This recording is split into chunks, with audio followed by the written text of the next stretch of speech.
Assalamualaikum warahmatullahi wabarakatuh teman anak muda. Senang sekali rasanya Teguh bisa kembali menyapa ruang dengar kamu di 91,6 UMSU FM dan live YouTube kita UMSU FM Medan. Dan kali ini Teguh berkesempatan memandu kamu dalam program Horas dalam program Horas hari obrolan ranah Amerika Serikat. Dan sudah berhadir di via Google Meet hari ini sudah ada Mas Dimas Firdaus. Seperti biasa ya Mas ya, memandu program Education USA ya. Dan sebelum itu juga Ya, Teguh akan menyapa our friends from Philippines, ada Katrina Flores. Can you say hi to our listener? Hi everyone, it's Katrina Floresa from the Philippines. And we have Sue from Yangon. Can you say hi to our listeners?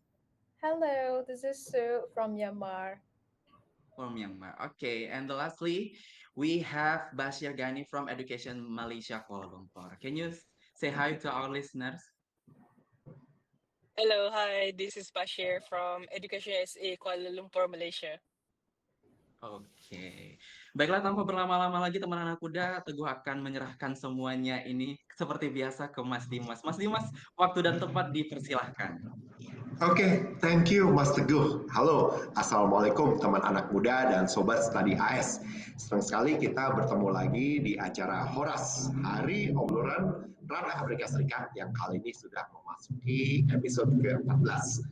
Sebelum kita mulai obrolan hari ini, izinkan saya kembali memperkenalkan tentang Education USA atau mungkin ada teman anak muda dan Sobat Studi AS yang baru pertama kali bergabung dengan kita di sini. Mari kita refresh apa itu Education USA dan layanan-layanan apa saja yang kami berikan.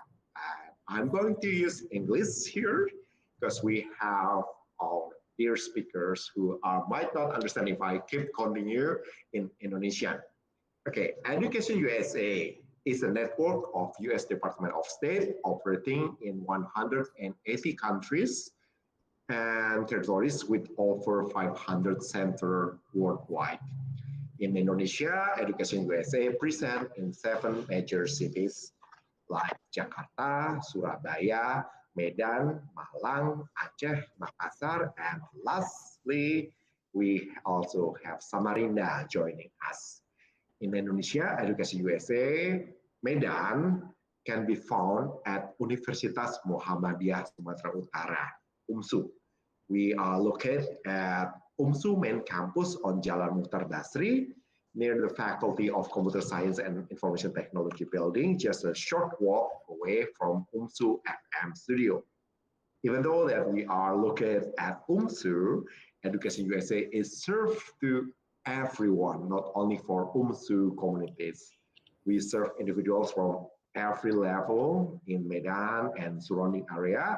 Everyone can access Education USA Medan services either in person or through virtual meetings.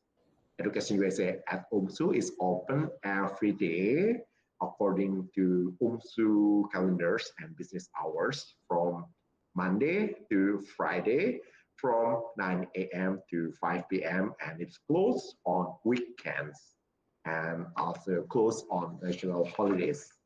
And about our services, Education USA is dedicated to provide information about higher education in the United States. As the official source for U.S. higher education, we ensure that the details that we offer are accurate, comprehensive, current, and unbiased. It's important to note that we are not an agent and do not collaborate with specific institution that allows to provide information in an impartial manner without favoring certain schools or colleges. Our services are completely free. We offer one-on-one consultation, group consultation session, information session, pre-departure orientation, and higher education fair. This commitment is part of U.S. government initiative to support international community. For more details, you can check our Instagram at Education USA Indonesia. And on our Instagram page, you can find a link tree, which include access to Calendly. Calendly is an application that allows you to schedule appointments with Education USA advisor across Indonesia And there you can also select advisor's name and choose the date and time based on your availability and the advisor availability. And now we talk about Horas. Horas is like a greeting in Batak language. Horas, like hello. And this is a wordplay. It's also short for Hari Obrolan Ranah Amerika Serikat, the day that we discuss everything about United States. And this event is organized by Education USA Medan and facilitated by UU FM. We aim to introduce various higher education programs available in the United States for every listeners. We can learn about the degree program like the bachelor degree, like associate degree, the master degree, the doctoral degrees, and the non-degree programs as Global UGrad, FLTA, Hubert Humphrey Fellowship, Wisely, DAI, CCI programs, and many others. And today, we have a special event because today is part of the International Education Week. Thank you, Sumi, to remind me about this. And unlike previous episodes that we typically feature scholars, alumni, and professors, but today we have Education USA advisors from Southeast Asian country. We have Ina from the Philippines. Mabuhay, or do I say it right? Yes, you said it right. It's mabuhay. Mabuhay from the Philippines. And also we have Songi Minglaba. Am I doing That's right? right. That's Minglaba right. from Myanmar. And Bashir. Okay, we share same slang with Halo Bashir, selamat sore, selamat petang ya di Malaysia. Selamat petang. Ya, selamat petang di Okay, Mas. okay. This is all my college that scatter all over the Southeast Asian country, and let's get to know about them. Who's going to introduce themselves first?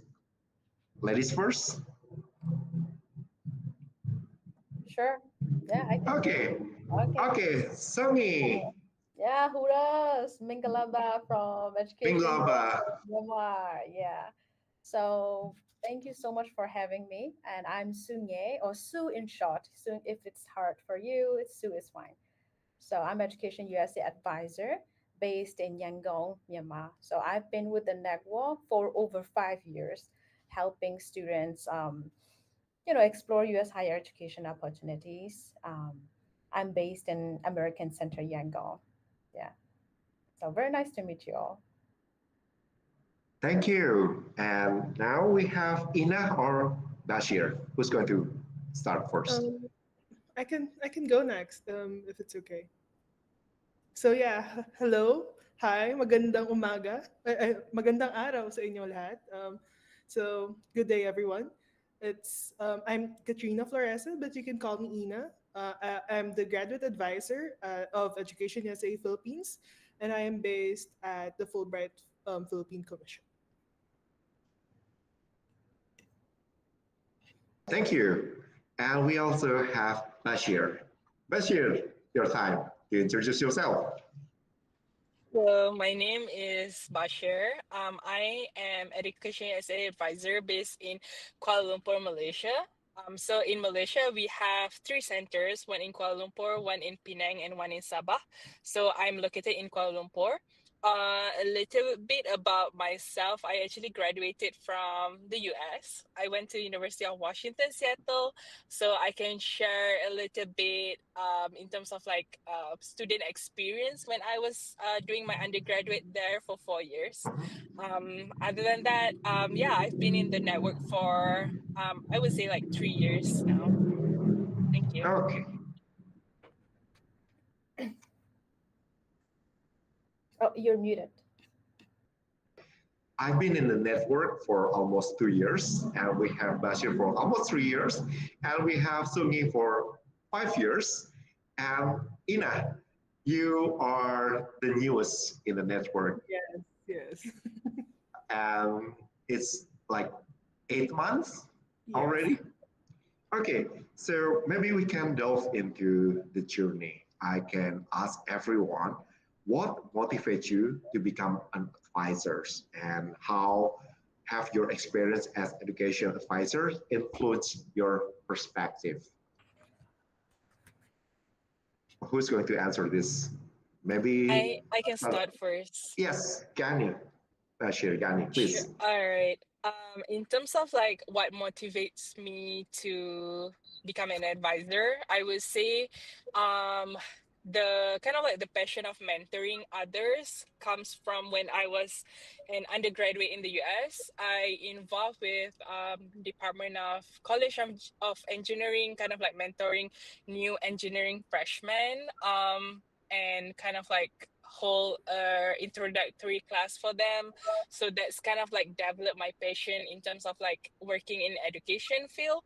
um and then I feel another thing would be like after working for several years in the network, I can see how like our work can change like someone else's life in terms of like we help them kind of like pursue the education that they want to in the US, and how they evolve into like a different person while they undergoes their study there. So I think like seeing how kind of like meaningful our work in changing someone else's life definitely like motivate you after you work in this network for like several years.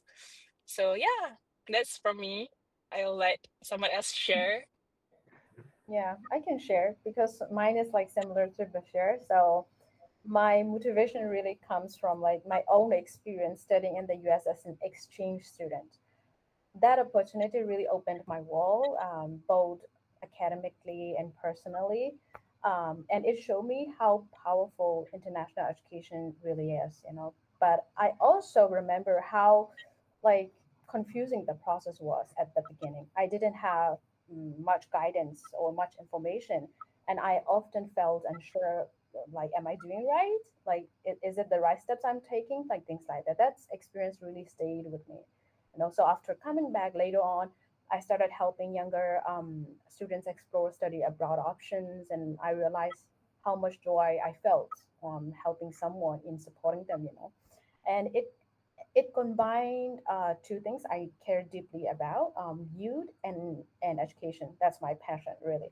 So I've always believed that young people, when young people receive the right information and guidance, they can um, create opportunities that change their future.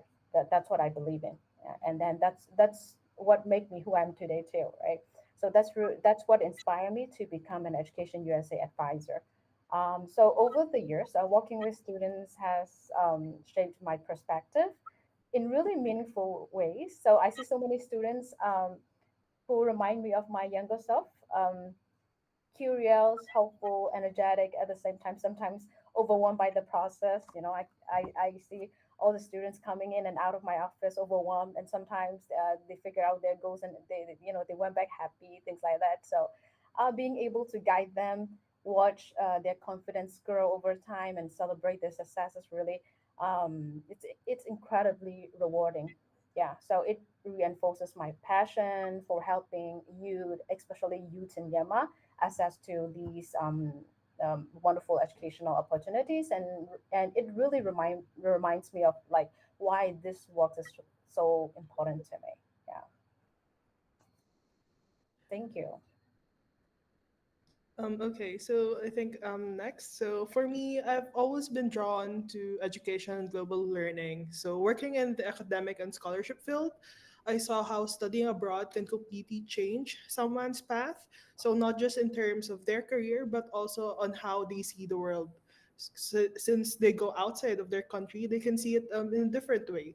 So when I joined Education USA, I found it fulfilling to help people and realize that they can also that studying in the US is possible. So regardless of where they come from or what their background is. So seeing a student move from doubting or Mhm. asking what is the process is or how do things work, especially during the deadlines, the application timeline. So those things are the things that make student curious. So with us helping them, I think that is what keep me inspired. to help more student to complete to reach their goals. So yeah. Thank you. I think all these answers sounds similar. And for myself, becoming an advisor feel like a full circle moment in my education, in my career. I once worked at a private university in Jakarta where I took my students to an American center. There, I listened to the advisors, Education USA advisor provides my students with tips, guidance, and how to apply to US universities. And this sparked my interest in pursuing my own master degree in the US. Long story short, I earned my master degree in the US, and now I serve as an Education USA advisor. So it's just like really circle back to me. So just like, I think I would like to really hear more story. What is the challenge that you face and how did you overcome them? And what also the most rewarding experience during your term as an Education USA advisors?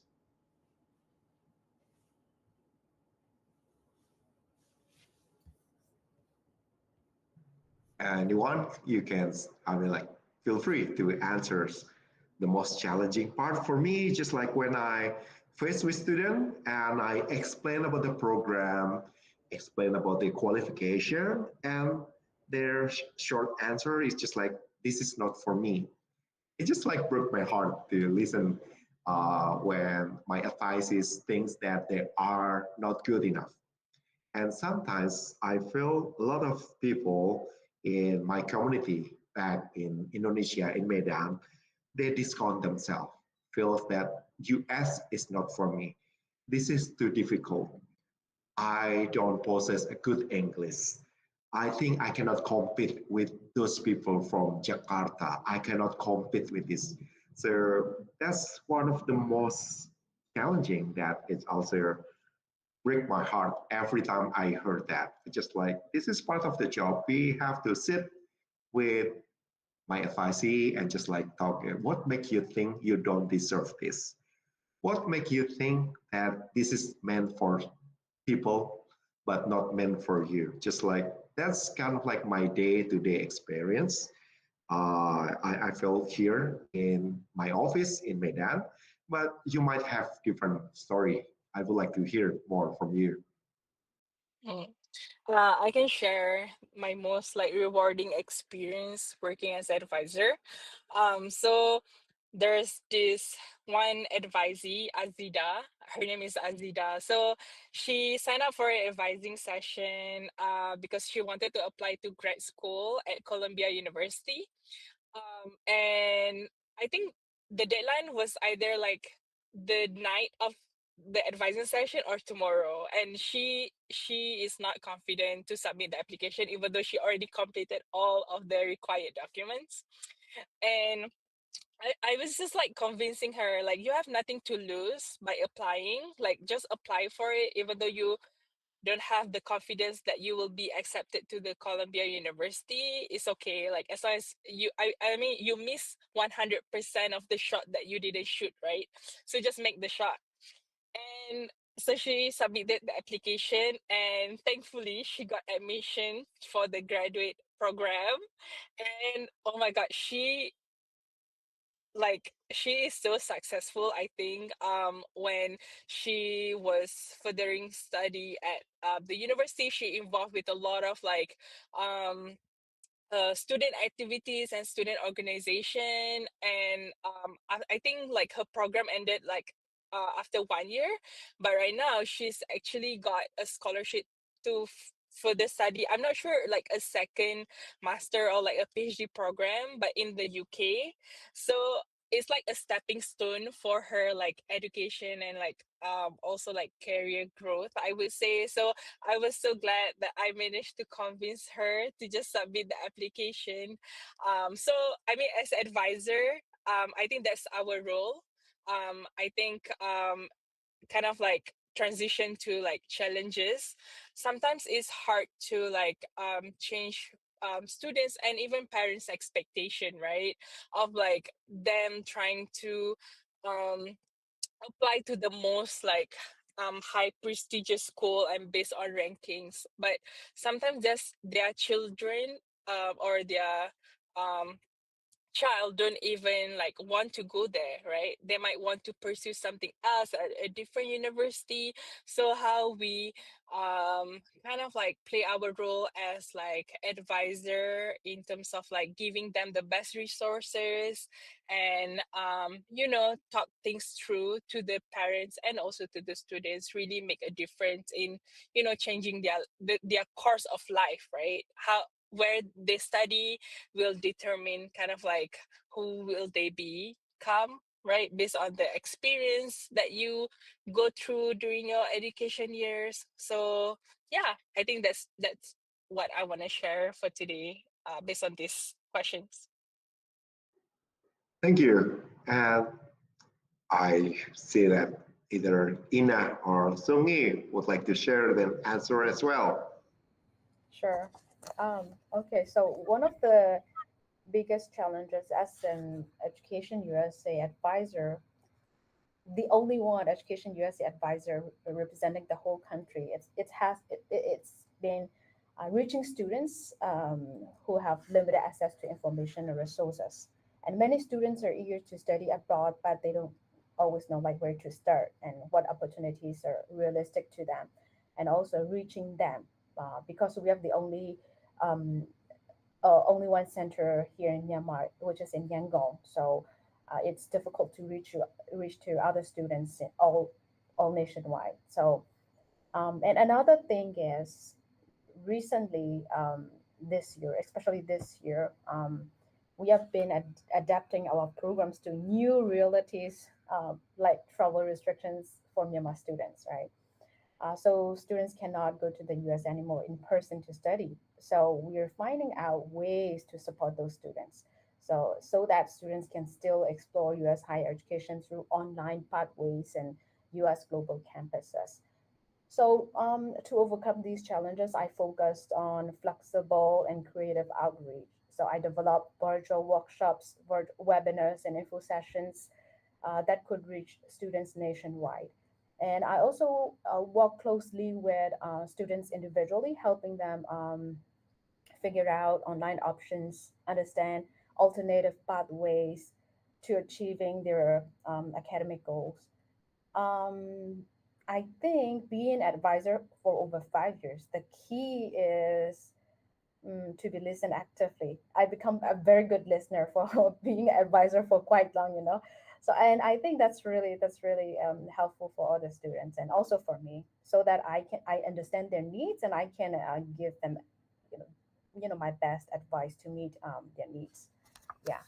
And the most rewarding part. Okay, the most rewarding part has been like as both of you like seeing students gain confidence and achieve their goals. That's the most rewarding every time. Like if they if they like figure out what they want to do and also make it to their dreams, that's been like the most rewarding part, I think.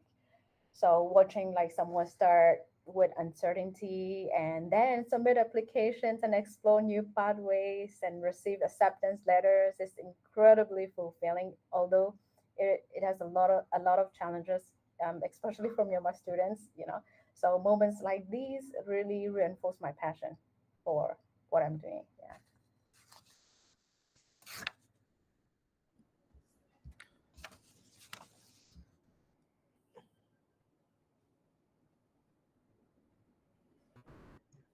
Ina, you would like to say something? Okay, so I think the one common challenges in helping students is to overcome. I think it's a myth on that U.S. graduate study is one of the elite, or that is only for those who have perfect GPAs. And in reality, U.S. universities value fit and potential. They look at how your goals align with their program and on how you can contribute to their academic community. So, as part of my work in helping students to tell their story, it's not just about achievements, but also to connect their professional journey to their future goals. So once that they see that their voice and experience matter, I think that is where the application process becomes more overpowering and less intimidating for them. So as an advisor, I think that is where I also remind students that US universities look at you as a whole person, not just about your grades. So they care about who you are, what you've done, and what you want to contribute. So once that students understand that, they start approaching their applications with more authenticity and excitement. So as an advisor, I think that's how we can do help them with these challenges. How about how about the most rewarding experience that you got as Education USA advisors? Okay, so I think for me, since I've been the youngest advisor here in the group, I've been with Education USA for like almost 8 months. But for me, I think the most rewarding part is when one of my advisee who is in doubt at first when I've met them is asking Mhm. on fundings. But when they already applied for a scholarship and they receive a feedback, I think that is one of the most rewarding part for me that I help them during that process. So yeah. Yeah, Oh, you're on mute. yeah, okay. Yeah, I have the similar feelings with all of you. Sometimes when we heard back from our advisee with their progress, we have the spark of joy within ourselves. Even like few months ago, I have my advisee who got a rejection letter, but he came to me and said that just like this is not the end of the day. I'm going to try again. This has helped my confidence. I understand how the process, and just like, I mean, even the rejection letter can help people grow, can motivate people, can teach a lot of lesson to us, both my advisee and myself as well. And it's really a pleasant to hear from our advisee when they got their Yeah. acceptance letter, when they have their first A in their exam, when they share like small thing like, "Hey, Mas, I have my first snow in the US." It's just like it's just give me a chill. That just like, yeah, finally somebody that used to be an unconfident person, but now is fulfilling their dream and living their fullest. So I will move on to the next question. And even within the same country, individuals came from a diverse academic and cultural background. How do you engage with the whole wide range of people and tailor the best advice to each of them?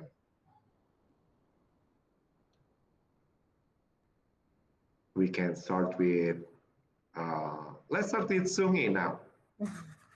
Sure, definitely. So yeah, yeah, you're right. Yeah, even within the same country, like Myanmar is like one of the diverse countries in the world.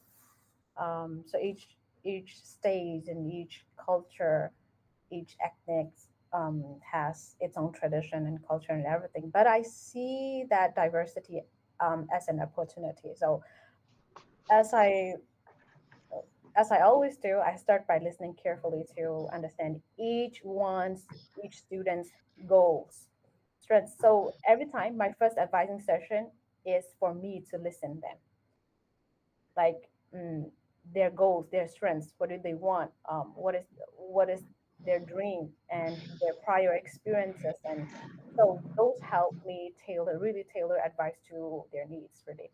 So some students are strong academically, but need guidance on standardized testing or application process, common app, as you mentioned earlier. And while others are less familiar with the US education system, from community college to undergraduate and graduate classes, right? So I show them how their skills and experiences within their school, uh, within their secondary education, like leadership, teamwork, and research, can translate into success in U.S. institutions and U.S. universities. So yeah, it's really about like by combining personalized guidance with clear information and clear information about programs and pathways.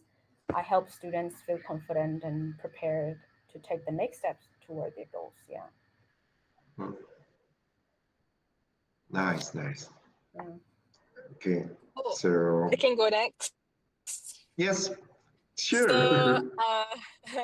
like Sue mentioned, I think Malaysia is in similar situation where we have like a diverse kind of like student coming from different background, both like in terms of like family, financial, and also like education level. Like if the student study at like a private school or like Chinese independent school or a public school, that will totally like kind of like change in terms of like how we advise them because they are taking different examinations, right? And then kind of like understanding in terms of their financial capacity, because let's just be honest, education is not free, right?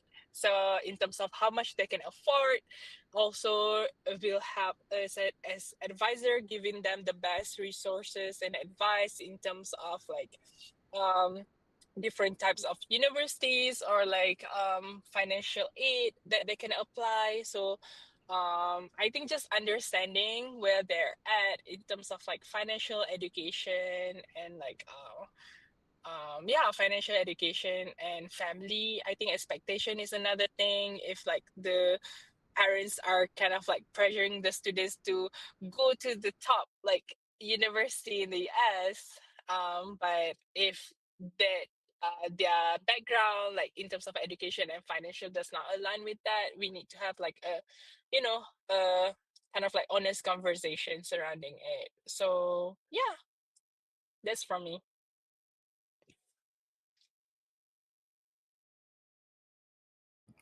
Ina, do you have different or maybe similar answer with us? I do have a similar answer. So, Mhm. as we all know, every applicant is different. For me, as a graduate advisor, some are fresh graduates and others are already a professional in their career. So, that's why I take the personalized approach. We on our first meeting we discuss not only academic goals but also personal motivations, what motivate them to study in the US, what are their financial options, and even their family's consideration. I'm always asking if you have a partner, does they know your future plans to study in the US and so on.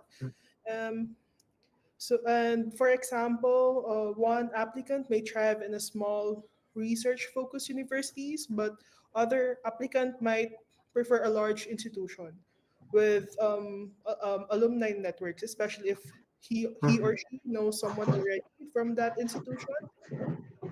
And I think that's one of the biggest advantages that we can share to our advisees as well.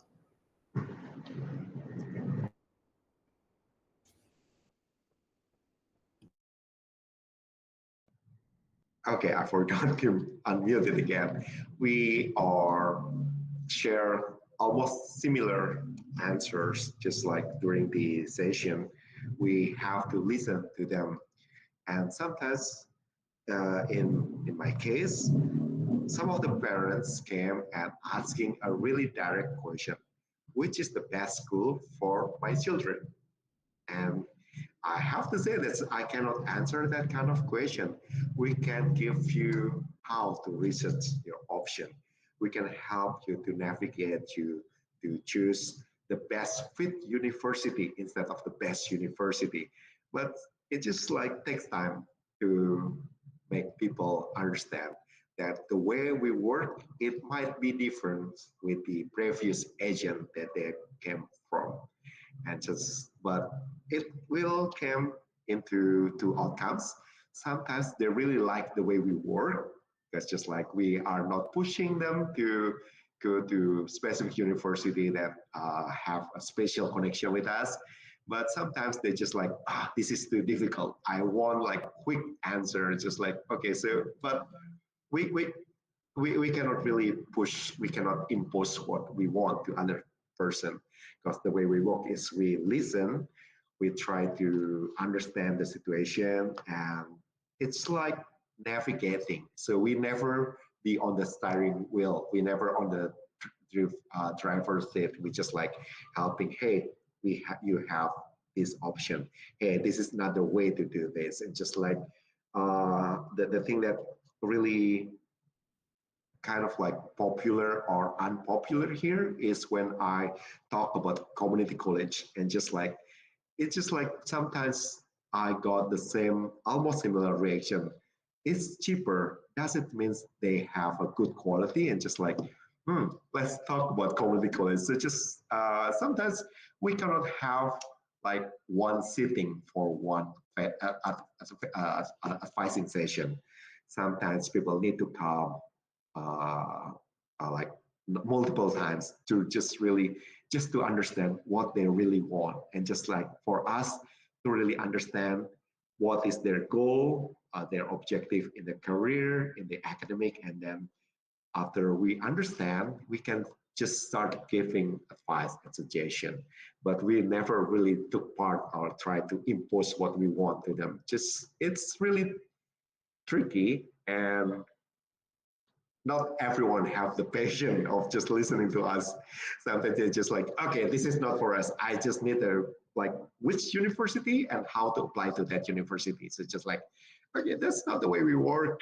That's I mean, like maybe we share the same. Everyone is nodding, so we having similar issues, right? Not only in Indonesia but also in Malaysia, nodding, Yangon nodding, in Philippines also. Okay, so we still have not much time, but just like with such a diverse of situation and perspective, how do you see the future of education, particularly concerning the global collaboration within countries like Southeast Asia and the US?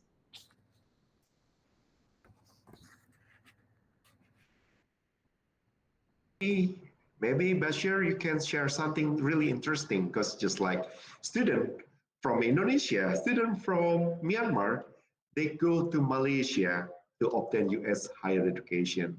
So this is quite new, and we haven't got it yet here in Indonesia. Not really popular yet. Yeah, I think education is something that's always evolved in terms of like based on the technology surrounding it. Now that we can see AI is really like, you know, um evolve, how like the videos of AI are getting more realistic, and how we use AI more in our daily life can definitely change the kind of like influence the education field as well. So in terms of the future of education, I feel like students who definitely want to pursue STEM, I think the US is still a good choice, like a good option for them, since we have seen a lot of like innovations, like even AI, like tech industry in general. I think the US is pioneering that. So the students who are interested in STEM, definitely like the US is a good option for them. Um, and then I would say that parents, this is from my personal experience, parents who are US graduates, that definitely like influence their kids in terms of like, I want my kids to also study in the US because they have experienced, those years in the US as a student, so they know the US education can help their child to, explore and kind of like curate your own education in terms of like what interests you want to explore. Like, even though like your main major might be in STEM, you can also explore other things, taking like other liberal art classes. Um, and then in terms of like global collaboration, yeah, I feel like I think you mentioned a bit that education Malaysia is becoming a education hub. There are like we in Malaysia there's a big population of international student also coming here from other Southeast Asia region. But I feel like education is evolved, and the options to study really depends on the family and also the interest of the kids. Mhm.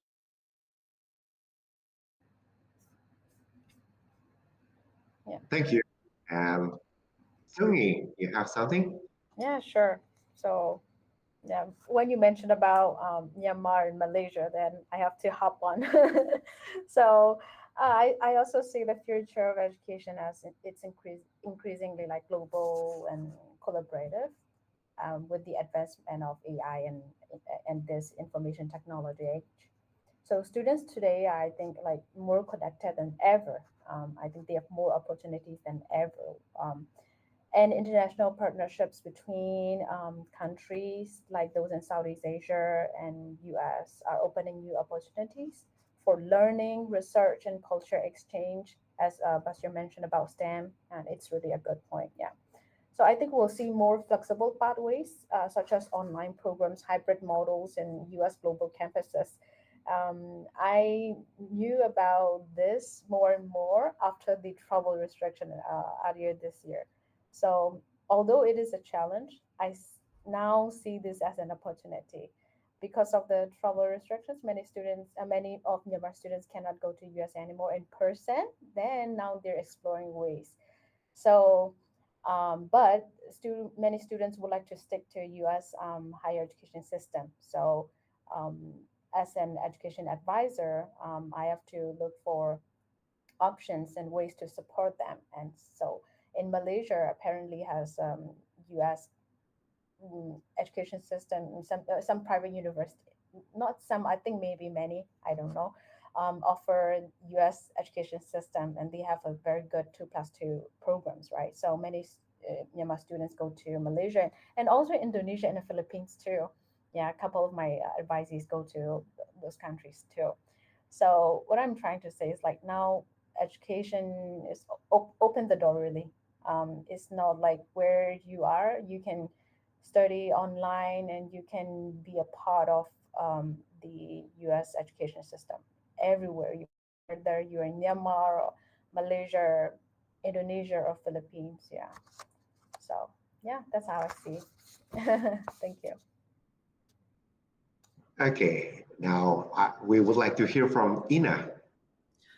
Um, I think the future of education is really exciting. We're seeing Southeast Asia and the US connect in ways that go beyond the traditional study abroad model. So, I think it's how we see now for the Philippines. It's like the US Philippine academic collaboration are getting bigger. There's a lot of um, there's sorry so for there's a lot of things happening. So for the student side, there's a growing number of Filipinos exploring US graduate programs, especially in the fields of education, public policy, business, STEM, and the social sciences.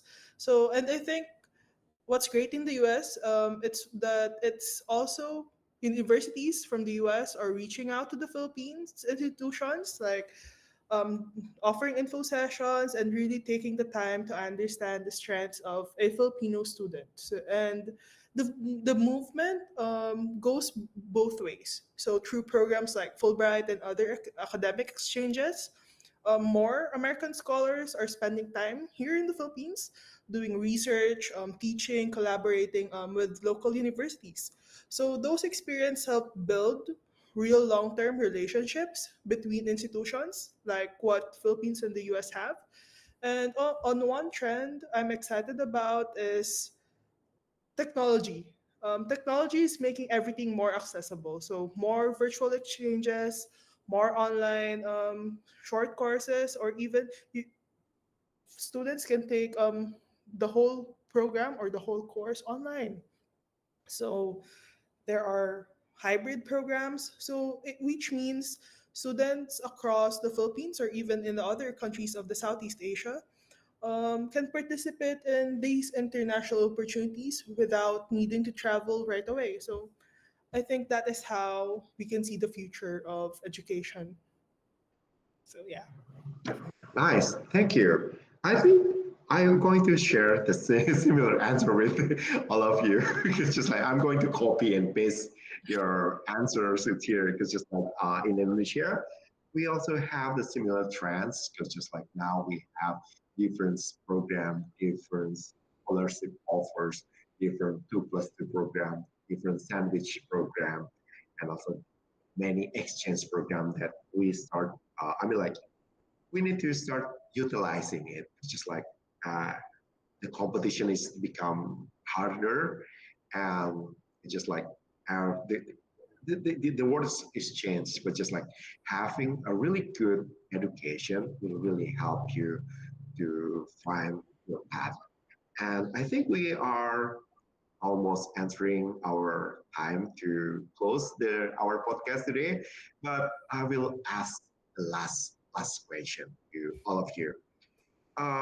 What advice can you share to help advisee better prepare for their education? Okay, I can start again. Yes. For this last question, my best advice would always be start early. I think some students come to us as early as like year 8 or year 9 saying they want to study in the US, and I'm always say it's good that you come right now because it's good to start early and explore your interests. Don't only aim for the university because of it's famous or it's ranking. Aim for the university because you have done your research and is best fits you based on the location, or it might be the funding or the cost that they offer. So yeah, I think that's my best advice for the students. Thank you, Bashir. And who's going to go next? Okay, I can go. So Mhm. I think best year's advice goes to every advisors, right? Start early. Yeah, that's what I tell to my students all the time. Start early and also be organized, really. Research universities and Mhm. programs that match their interests and understand the application requirements and deadlines. Sometimes students miss about the scholarship deadlines and they mix university application deadlines and also the scholarship deadlines.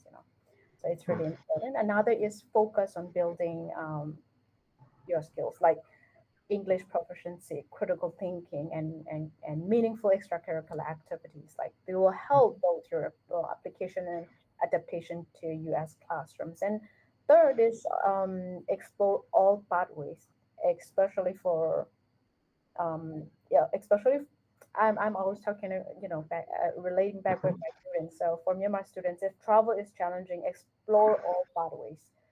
So including online programs, hybrid options, and US global campuses or whatever that you are in need right now. Don't just wait. Start researching. The first step, I think, is the most time consuming part in all the steps, right? So we need to invest a good amount of time in researching and so starting early. And finally, seek guidance from advisors, mentors, alumni. Talk to your peers. They can clarify your questions, share tips, and make the journey less overwhelming. It is overwhelming, of course, but those guidance will make you less overwhelming. Yeah, that's my tips. Thank you. Ina. So for me, I'd say start with curiosity. Be Mhm, curious enough to explore options, ask questions, and learn mhm, about things you don't understand yet. Sometimes mhm, students think they need to have everything figured out, but really it's okay to take your time. Then I also tell them to be patient. Not everything will fall right into its place immediately. And that's okay. Every student's journey is different. So your friend's journey is different and your journey is also different. Some find their dream school quickly while others go through several mhm, lists of schools and before they get there. And most importantly, believe in your story. Um, mhm. US universities are not looking for a perfect student, but for passionate and genuine ones. And lastly, I think keep going. There will be moments of doubt, especially if you receive some letters. Mhm. But if you stay consistent and open to learning, you'll be amazed on how far you already are and how far your curiosity and determination can take you. So yeah. Thank you. I mean, like, I'm going to share this record to my advices. They need to hear every single detail that you share. If I may add, maybe some things just like find a support, a good support from your community. Because sometimes you have a dream, and the person who killed the dream is can be your best friend. It can be your family. But just like find a support, just like people who believe in your dream. Don't discount yourself, because sometimes when we share to a good friend that, hey, I would like to continue my study in the US, and then the best friend may say that just like, that's just a dream, it's too big. Just like maybe there's a time that we need to shut our ear from that kind of negativity and just like find a support that just like helping you to go with your own way. So just like I really like our station today, and I will share the recording with you, and I will definitely share the recording with my advices. I really hope that we can learn something for our conversation, and I would like to convey my greatest gratitude to UMSU FM that always supporting us with this podcast. Really happy to share everything. And Master Gu, I hope we can do this kind of conversation later again someday. Master Gu, I give this floor back to you. Oke, terima kasih Mas Dimas. Well, everyone, we have reached to the end of our conversation today. Thank you so much to our friends from Malaysia, from Myanmar, and from Philippines, right? Maybe thank you so much for sharing such a valuable insight and stories. And oke, we have to end our conversation. So buat kamu teman anak muda yang mungkin ingin kembali menonton kembali tayangan kita, silahkan kunjungi laman YouTube kita di UMSO FM Medan, dan Teguh harus pamit undur diri dari ruang dengar kamu. Wassalamualaikum warahmatullahi wabarakatuh.